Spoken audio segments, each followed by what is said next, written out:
Hey everybody, welcome to Leon's Chainsaw Parts and Repair. We're looking at a Homelite 450 that's going to be up for sale. Couldn't begin to tell you what the year is because the sticker is too badly destroyed. But we know the rough range that these were produced. 5 to 78-ish, roughly, when the 450 was released. So somewhere in there. It's an earlier version. You can tell that by the crimped style handle that's right here and right there. It's not round. They actually crimped it flat and then used an oval head screw on it. So that makes it one of the earlier, probably 75, 76. Be my best guess. So let's do a quick test run and then we'll talk about it some more. To be fair, I did just cold start this thing after about 5 months and it took about 9 pulls. And again, that's easily 5 months ago, sitting in my garage. That weather would have ranged from freezing all the way up to probably 110. So anyway, let's take a listen.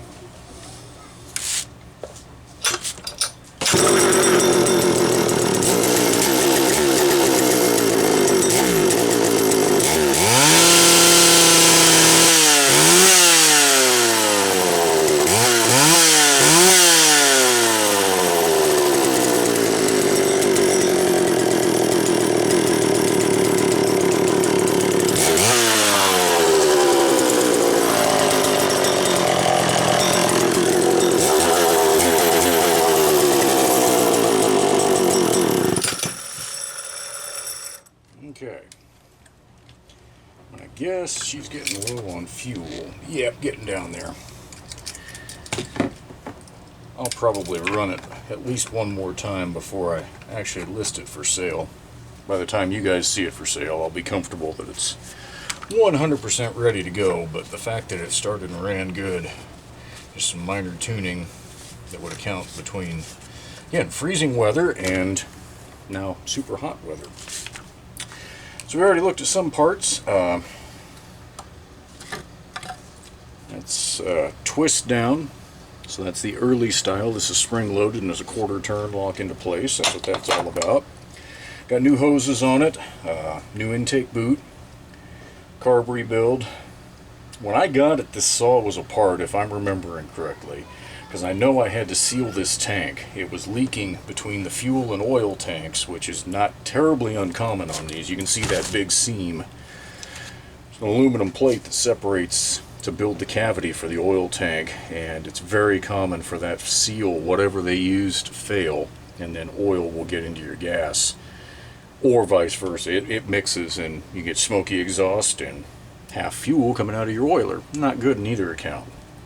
So I put it back together and used Moto Seal and then red coated both tanks, so it ain't gonna leak. In fact, it's been sitting here again 5 months.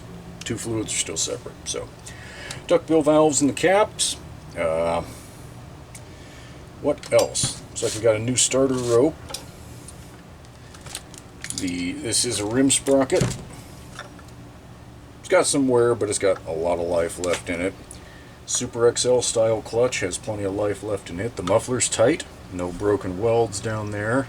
It's a common area that would fail on these things after years of abuse. I'm pretty sure I put a new spark plug in there because that's pretty much a standard for me. So we'll get to the few defects that I know the saw has. One is structural. If you care to put a second bucking spike on there, this whole piece is busted out. If you really gave a rip and wanted to put something else on, you could drill a second hole here if you were careful. Personal preference, I guess. Cover does have a spike on it. Looks like those have been oversized 1/4 inch, and that spike looks like it's upside down, but that's really the only way it would go on there. Interesting. I guess there's some point either way. Anyhow, muffler guard has some pieces broken out of it. That is, again, very common on these saws. So this is not a shelf clean. It's not a hooker. It's a I want to go cut firewood saw. This would turn up to about a 28-inch bar without too terribly much trouble at all. You could probably go a little bigger if you wanted, but I wouldn't if you were cutting hardwood. Stick to a 24-28, and this thing ought to serve you quite well. So, anyway, by the time you all see this video, it'll be for sale.